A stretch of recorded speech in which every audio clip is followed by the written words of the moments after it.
How did Very Dark Man go from this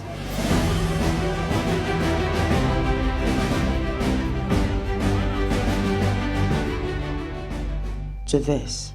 What I saw was fear. They fear me. They fear me so much. And I don't blame them. You are meant to fear me. If you don't fear me, I have a problem that you don't. You must fear me. To be honest, I don't blame you if you fear me, because you must fear me. It is meant to be like that. Of course, these people are like in a group chat or something, different content creators that fear Very Dark Man. You know, they fear me. I'm like a god. These people fear me, you know. At some point, something clearly changed. And no, this is not one of those videos where we pretend someone was always bad, or that everything they ever did was fake. There was a time when Very Dark Man was seen as a necessary voice, someone a lot of people felt was finally saying the things others were too afraid to say. He spoke about accountability, he challenged institutions, he called out things that most people complained about in private, but never had the courage to address publicly, and people respected that. They listened, they shared his videos, they defended him, because back then it didn't feel like it was about him. It felt like it was about the issues. But fast forward to now, and the tone is different, the language is different. Somewhere along the line, the activist started sounding less like someone fighting for the greater good, challenging existing narratives, to more like someone who has become very comfortable with it. This isn't about one video or two clips taken out of context. It's about a pattern that didn't show up overnight. A pattern where disagreement started being treated like disrespect, where criticism became an attack, where being feared slowly began to sound like a badge of honor. And the most interesting part is this: it didn't happen suddenly. There was no announcement or any sudden switch. It was a gradual shift from speaking for people to speaking over them, from holding others accountable to acting like accountability no longer applies. So the real point isn't whether Very Dark Man changed. The real point is how power, attention, and constant validation can slowly convince someone that they are never wrong, and that anyone who disagrees simply doesn't matter.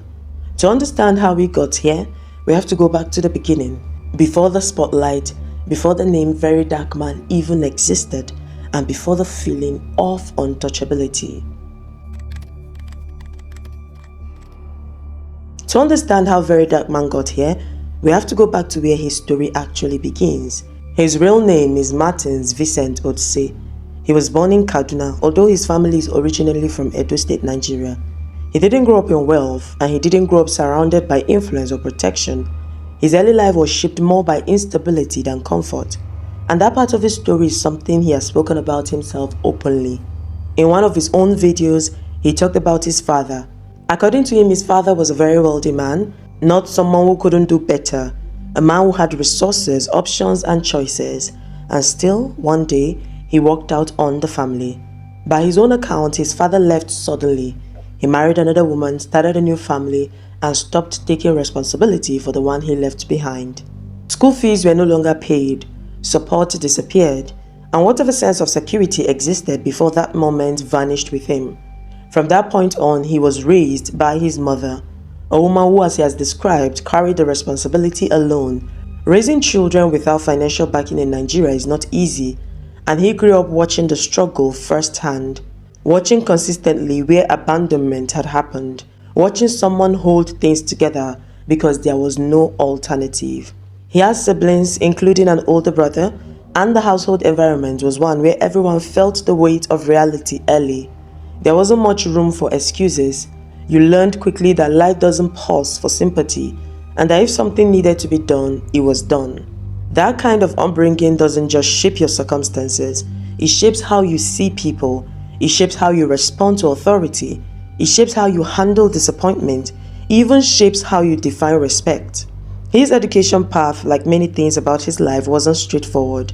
Different accounts exist, and even in his own statements over time, he hasn't presented a clean, linear academic journey. What is clear is that formal education for him happened within limits. It wasn't cushioned by privilege, neither did it come with any guarantees. And growing up in that environment, certain beliefs take root. You learn that systems often fail people, that those in power are rarely held accountable, that wrongdoing survives because people are silent, tired, or afraid. You also learn something else. You learn to distrust softness. You learn to see hesitation as weakness. And you learn to believe that pressure, confrontation, and forceful presence are sometimes the only language people understand. These ideas didn't come from the internet. They didn't come from an audience. They were already there long before anyone was watching. When someone grows up watching responsibility be abandoned without consequences, it changes how they relate to power. It can create a deep resentment towards authority figures who in their mind did not earn their position, and it can create an equally strong belief that respect must be enforced, not requested. At this stage of his life, none of this was public. There was no platform, no followers, no applause. These were merely private convictions shaped by experience, reinforced by environment, and left largely unchallenged. And this is important to note because Very Dark Man didn't come out chasing attention. He started with a worldview, one formed by abandonment, survival, and a strong intolerance for what he saw as injustice and irresponsibility. A worldview that believed silence was complicity and that confrontation was sometimes very necessary. What hadn't happened at this point yet was exposure. What hadn't happened yet was validation on a massive scale. And what hadn't happened yet was the moment where those beliefs met an audience large enough to turn conviction into certainty. But judging from how he began, that path was inevitable. After growing up navigating responsibility and learning the hard lessons of life, Martins Vincent Otse, the man the world would come to know as Very Dark Man, started putting his voice out there. He wasn't chasing fame, he wasn't looking for clout. He was responding to things he saw that angered him, things he thought people should know. One of the first moments that really grabbed attention came when he started calling out certain skincare brands. There were products on the market that claimed all sorts of benefits, but according to him were unregulated, unsafe, or just plain fraudulent. He confronted them directly on camera, calling names, pointing out the flaws, and challenging those behind the products to take responsibility. The video struck a chord. People were frustrated with similar experiences. They were tired of being misled, tired of paying for products that didn't deliver, tired of systems that seemed to protect the wrong people. And Very Dark Man's blunt, no-nonsense approach cut through that frustration. It wasn't a polite approach, it wasn't careful, it was very raw, and for some it was refreshing, for others it was shocking. But everyone was watching. The reaction was instant, comments flooded in, shares multiplied, and suddenly, someone who had only been speaking out because it mattered to him was now being heard by thousands, then tens of thousands. From there, he didn't stop. Skincare brands were just the beginning. Public figures, celebrities, companies, even other influencers, anyone he perceived as doing wrong or taking advantage of people became a target for his unflinching commentary. Every video, every call-out, every confrontation pushed him further into the spotlight. And then came the endorsement.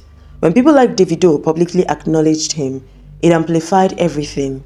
Suddenly, his audience wasn't just people frustrated about consumer scams. It was anyone who paid attention to social media trends, anyone looking for someone fearless enough to speak their mind.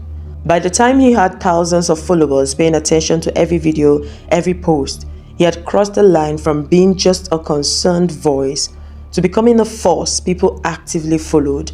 The blend of accountability, confrontation, and relentless confidence made him someone people not only watched, they talked about. It was a very fast climb. It became unstoppable once it began, and it set the stage for what would come next. A transformation not just in the reach of his voice, but in the way he saw himself and how the world saw him. After he began gaining attention online, Very Dark Man didn't just point out problems. He started doing things that made people feel like he was actually trying to help in real ways. His voice was loud, but there were moments when it seemed like that voice was being used for more than just talking. One of the earliest examples of his impact wasn't just calling out celebrity antics or brands. He took his platform and turned it towards real issues that affected ordinary people. One of the most public-facing manifestations of that was when he launched his own non-governmental organization, something he often spoke about as a mission to actually make a material difference in people's lives. When he unveiled the NGO, which he often referred to by his own name or as a part of a broader movement, he wasn't vague about what he wanted to do. He talked about the crisis in public education, about schools without resources, about young students who deserved more than what the system was giving them. Within just 24 hours of announcing the initiative, ordinary Nigerians had contributed tens of millions of naira, with donations from small amounts to much larger ones. What was striking to many people was not just the money raised, but how quickly everyday Nigerians responded. People giving out little they had because they felt that maybe, just maybe, something genuine was behind it. And then there was the big contributions too, like the one from music executive Don Jazzy, a donation of 100 million naira that was publicly acknowledged as support for the education-focused goals of the project. The donation wasn't about popularity. By all accounts, the two men barely knew each other outside of that gesture, and Don Jazzy framed it as support for a cause he believed in. Alongside education, Very Dark Man also pushed for action on human trafficking, putting up personal funds in the millions of naira towards the rescue and rehabilitation of trafficked youths through coordination with national agencies. This wasn't just talk on the internet, it was real currency, real receipts shared publicly, meant to help actual people who had been harmed. It's also around this time, well within his activist era, that he showed up physically in the aftermath of crisis when there were deadly attacks in places like Yelwarta in Benue State, where hundreds of civilians lost their lives and communities were left devastated. Very Dark Man didn't just comment from afar, he went to the place, which I believe is a very great feat, joined protests and stood with youths demanding answers and government actions. The image of him among the crowds, speaking up in person, became a defining moment of his activism for many followers. But even in these moments of genuine impact, there were hints of what would later come. He didn't just stand with people, he often spoke over others, demanding attention and reacting sharply to differing approach. When billionaire heir Kidwaya posted a public plea for donations for the Benue victims, Very Dark Man didn't meet that with empathy. He criticized the approach, questioned motives, and insisted that wealthy individuals should fund such relief efforts themselves. This was what made his activist phase feel powerful for many. He wasn't afraid to confront anyone, whether government officials, powerful elites, or ordinary critics. And that willingness to confront was what made people trust him initially. They saw someone who would not back down, someone who would do more than post, someone who would actually act.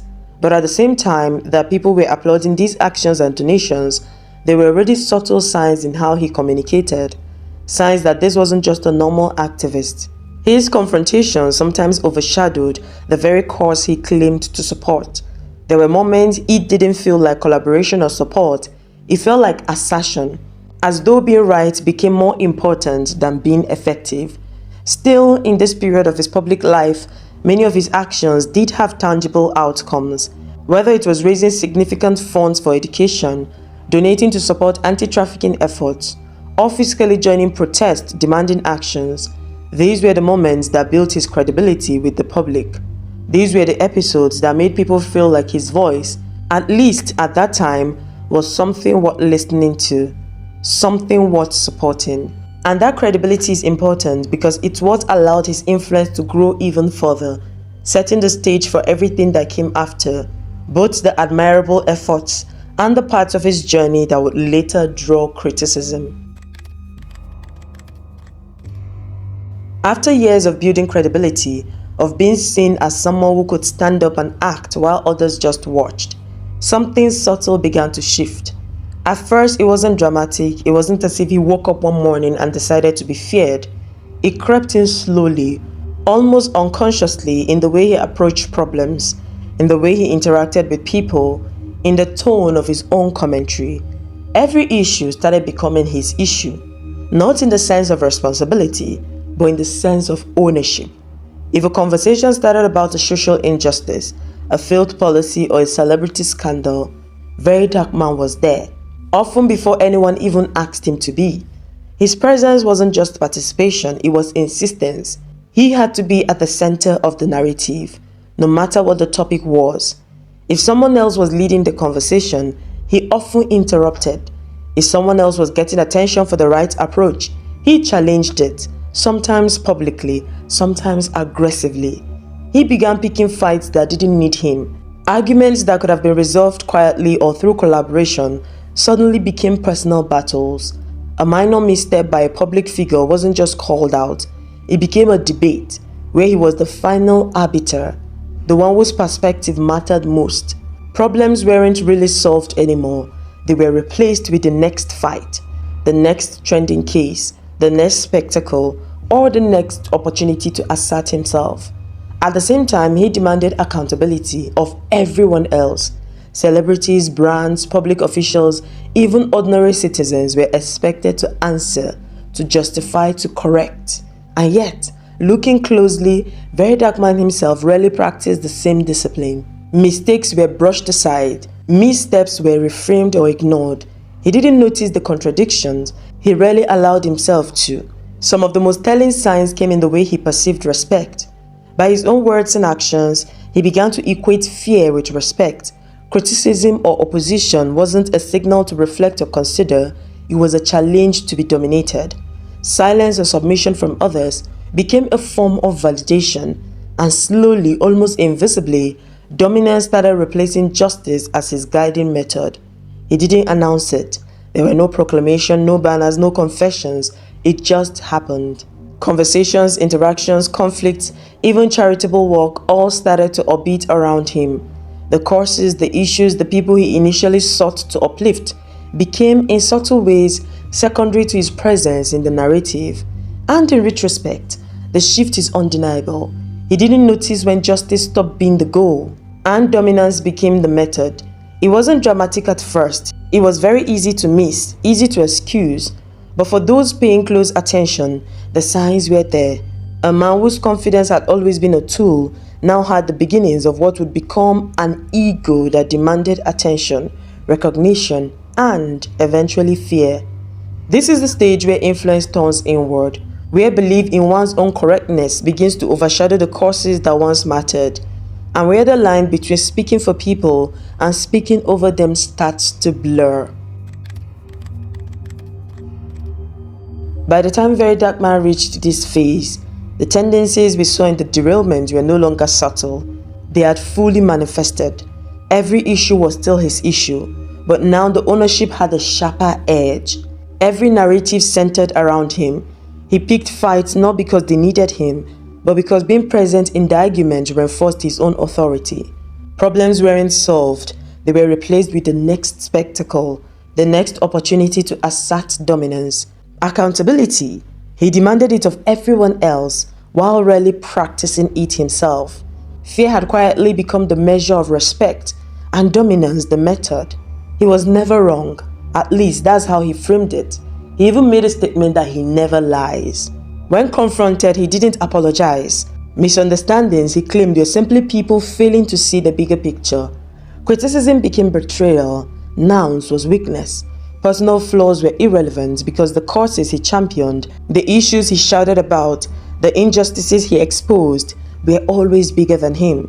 And yet, looking at the man closely, it's impossible to ignore that he is human, he is imperfect. The very public image of authority, fear and judgment exist alongside private compromises and vulnerabilities. One of the more well-known truths he had shared is that during a time of financial difficulty, he sold his nudes to willing customers. That was a choice made to survive, to meet basic needs. This is not to excuse anyone or to suggest that moral judgment should be suspended, but it is a reminder that nobody is flawless. And the irony here is palpable.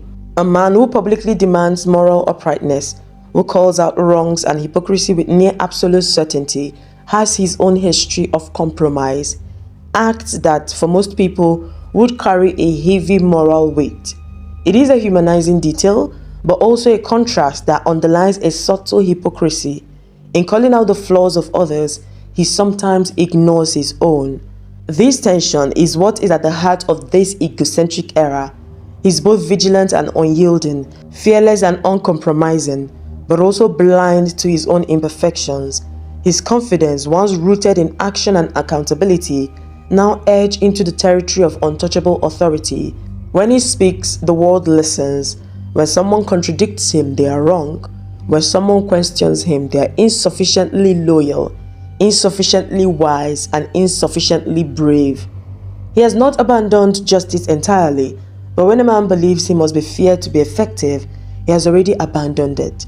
That is the psychology of this era, a blend of certainty, self-validation, and a conviction that control is the path to impact.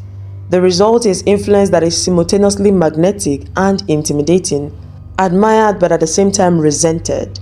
This phase is unmistakable. He interrupts more than he listens, he speaks at people rather than with them, and he enjoys confrontation more than he needs to. He challenges, corrects, and dominates conversations. Even when issues are unresolved, he moves on to the next one, not because the previous one has been solved, but because the next fight gives him presence, visibility, and validation. In the end, this isn't about condemning Very Dark Man. It isn't about predicting his downfall, celebrating his mistakes, or saying he shouldn't do the work he believes is important. The activism, the calls for accountability, the attention he draws to wrongdoing, those are the right things. They always have been. What we are looking at here is something different. It's not the man we are questioning. It's the method, the way he approaches issues, the way he engages with people, the way dominance has quietly replaced dialogue, and fear has been mistaken for respect. That is the problem. He's still powerful, he's still followed, he's still feared, his voice still carries weight, and that is not insignificant. But the same power that made him effective now risks corrupting the very character that built that influence. Absolute influence has a way of doing that. It doesn't matter how righteous the cause is. If the person behind it loses perspective, it can all collapse from within.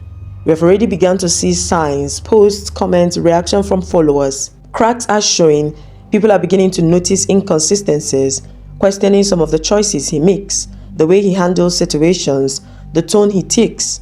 That is natural. That is a reminder that no matter how influential someone becomes, methods matter just as much as results.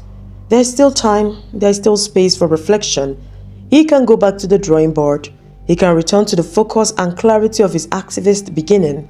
He can leave behind the pride, the egocentrism, the sense of untouchability, and the compulsion to dominate every narrative. Because the fastest path to losing everything he has built isn't failure itself. It's failing to check himself while in power. Influence without reflection is a dangerous thing. It's why even someone as impactful as Very Dark Man can be at risk of losing favor, losing trust, and losing the very platform that made him a force. This is not an end and is not a judgment.